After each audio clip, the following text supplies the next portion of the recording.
Good evening दोस्तों, हमारे YouTube channel mission सरकारी जॉब में आप सभी का स्वागत है। आई होप आप सभी बहुत अच्छे होंगे। तो आइए आज हम प्रॉफिट एंड लॉस के कुछ और सवालों के बारे में बात कर रहे हैं। जैसा कि मैं आपको अभी तक 3 वीडियो में प्रॉफिट लॉस पढ़ा चुका हूं। तो आइए आज थोड़े सिंपल लेकिन जो अक्सर पेपर में आ जाते हैं लेकिन हम बना नहीं पाते, तो देखो उस टाइप के क्वेश्चन को देखते हैं कि कैसे ही उस टाइप के क्वेश्चन पे टाइम खराब नहीं करना है, अपना सवाल को देखते ही बहुत जल्दी बना देना है। ठीक है, तो मैं कुछ चीज़ें आपको पहले ही बता चुका हूँ, एक बार देखो फिर से लिख देता हूँ कि 20% बराबर क्या होता है 1/5, 5% बराबर क्या होता है 1/20, 10% बराबर क्या होता है 1/10, 15% बराबर क्या होता है 3/20 और 25% बराबर क्या होता है 1/4। ठीक है, और 16% बराबर क्या होता है 16% बराबर होता है 4/25 और 12% बराबर क्या होता है, ये होता है 3/25। तो इस तरीके से फ्रैक्शन का यूज़ करेंगे। मैं आपको रेशियो मेथड से बताता हूँ कि रेशियो मेथड से सवालों को कैसे उड़ाते हैं, प्रॉफिट एंड लॉस के सवालों को। देखो ये पहला क्वेश्चन आपके सामने है, देखिए आराम से। पहला क्वेश्चन है, किसी वस्तु को 543.6 में बेचने पर 20% का लाभ होता है क्रय मूल्य बताइए। तो देखिए 20% दिया है। ठीक है, 20% की वैल्यू क्या बताई मैंने अभी 1/5। मतलब कि अगर किसी वस्तु का CP 5 है, ठीक है, और कह रहा है लाभ हुआ है और 1 का हुआ है प्रॉफिट, तो उसकी SP कितनी होगी, उसकी SP 6 होगी। 5 रुपये में कोई चीज़ मैंने खरीदी और 1 रुपये का लाभ कमा कर बेची, तो 6 में ही तो बेची होगी। तो देखिए यहाँ पर CP बराबर कितना है 5 और SP बराबर विक्रय मूल्य बराबर 6। अब ये कह रहा है कि कोई जो वस्तु है वो 6 में नहीं बेची, वो हमने बेची है 500, वो हमने बेची है 543.6 रुपये में बेची है। तो देखिए इस 6 से इसको काटेंगे, 9 छिक्के 54, ठीक है, 3 बचा 0, 36 बचे, 6 छिंग 36 और एक बात पॉइंट था तो एक बात लगा लिया पॉइंट। ठीक है, ये 1 की वैल्यू आ गई और अब इसका गुणा कर देंगे इस 5 में, यानी कि 5 गुणा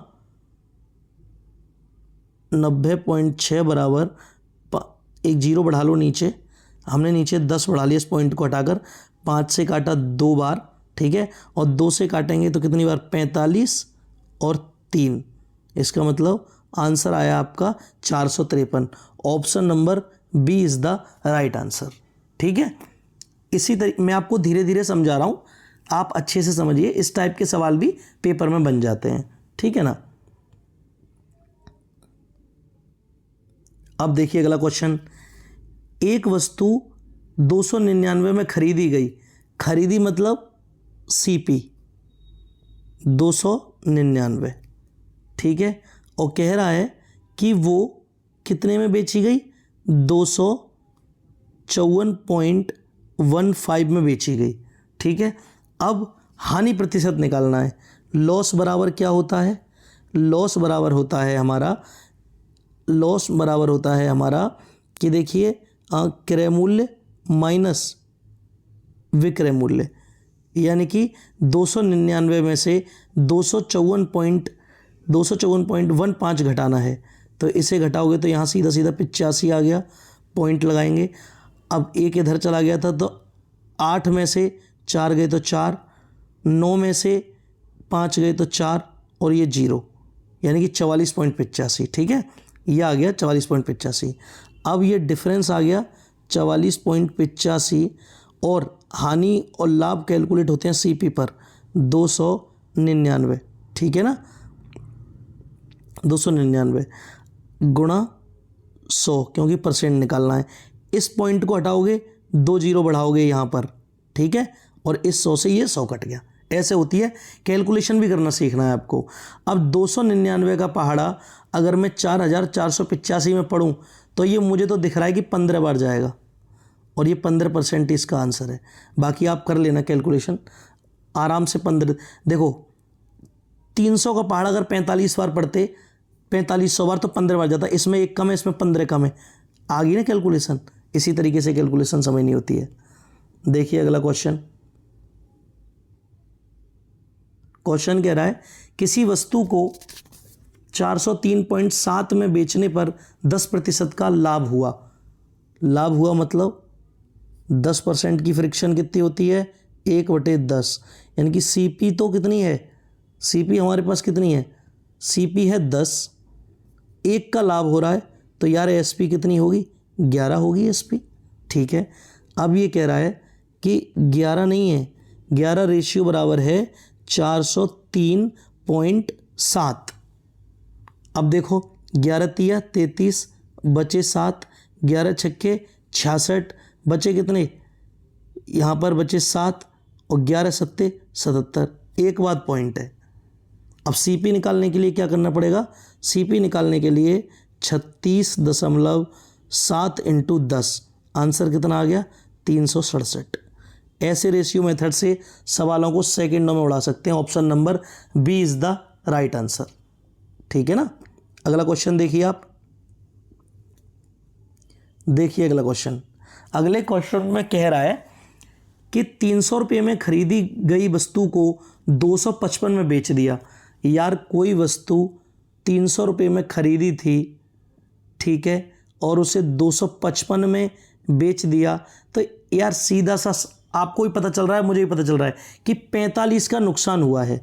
45 का नुकसान किस पे हुआ है, 300 पर हुआ है, गुणा 100, 100 से 300 3 बार, और 3 से 45 15 बार, यानी कि यार 15% की हानि हुई है, लॉस हुआ है 15% का। Option number B is the right answer. अगला क्वेश्चन देखिए, सवाल नंबर 7 देखिए आप। इसमें कह रहा है 200 रुपये के क्रय मूल्य वाली वस्तु को 25% लाभ पर बेचा गया, विक्रय मूल्य बताइए। 25% का मतलब होता है 1/4, यानी कि सीपी अगर 4 है और 1 का लाभ कमा रहा है तो एसपी होगी 5। चलो यहाँ से मैं थोड़ा सा हटाकर यहाँ ना लिख कर, देखो यहाँ लिखता हूँ ताकि आपको रेशियो समझ में आए। यानी कि सीपी बराबर 4 है और एसपी बराबर कितना होगा, 5। अब ये कह रहा है कि 200 रुपये में खरीदी है, 200 में 4 रेशियो बराबर 200 आएगा, और 1 बराबर आएगा 50, और 50 का गुणा इस 5 में कर दो तो ये आ जाएगा 250, और 250 ही उसका विक्रय मूल्य होगा। Option number C is the right answer. अगले सवाल पर चलते हैं, अगला क्वेश्चन देखते हैं। अगला क्वेश्चन देखिए आप। 400 में बेची गई वस्तु पर 20% की हानि हुई है। सबसे पहले मैं आपको बताता आ रहा हूँ अच्छे से, अब तक आपको समझ में आ गया होगा कि 20% बराबर 1/5, यानी कि सीपी 5। अब ये कह रहा है कि देखो 5 रुपये में कोई वस्तु मैंने खरीदी और 1 रुपये की हानि पर बेची, तो बेची कितने में होगी, 4 रुपये में बेची होगी।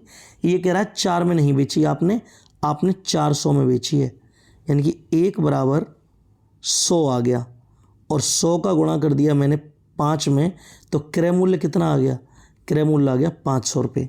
Option number C is the right answer. ठीक है, अगला क्वेश्चन देखिए। अगला क्वेश्चन देखिए आप इसी तरीके से। देखिए 350 रुपये की वस्तु को 385 में बेचने पर लाभ प्रतिशत बताइए। यार कितना सिंपल सवाल है कि कोई चीज़ आपने यार 350 रुपये में खरीदी है दोस्तों, और आपने वो चीज़ 385 में बेची है, तो यार आपने कितने का लाभ कमाया दोस्तों, आपने 35 रुपये का लाभ कमाया है 350 रुपये पर गुणा 100। लाभ प्रतिशत 1/10, और 1/10 जीरो से जीरो, यानी आंसर कितना आया आपका? आपका आंसर आया 10%। 10%, सी इज़ द राइट आंसर। अगला क्वेश्चन देखिए। अगला क्वेश्चन आपके सामने है और देखो, एक वस्तु 600 रुपये में बेची गई और 25% का लाभ हुआ। 25% बराबर 1/4, यानी कि सीपी 4 रुपये में खरीदी और 1 का लाभ कमाकर खरीदी है, तो 5 में बेची होगी। लेकिन कह रहा है 5 में नहीं बेची जी, वो आपने बेची है 600 रुपये में। 1 बराबर 120 और 120 का गुणा आप 4 रेशियो में कर दो तो 480 आ जाएगा, और यही हमारा राइट आंसर है। Option number D is the correct answer. तो आप देख रहे होंगे कितनी आसानी से आपने ये सवाल बना दिए। इसीलिए आप कोई भी सवाल बहुत आराम से बना सकते हैं, बहुत आसानी से। ऐसा कुछ इसी तरीके से आप और सारे भी क्वेश्चन हैं जिनको आराम से बना पाएंगे। So thank you so much for watching my video, and please subscribe my channel, share my video, like my video. Thank you so much.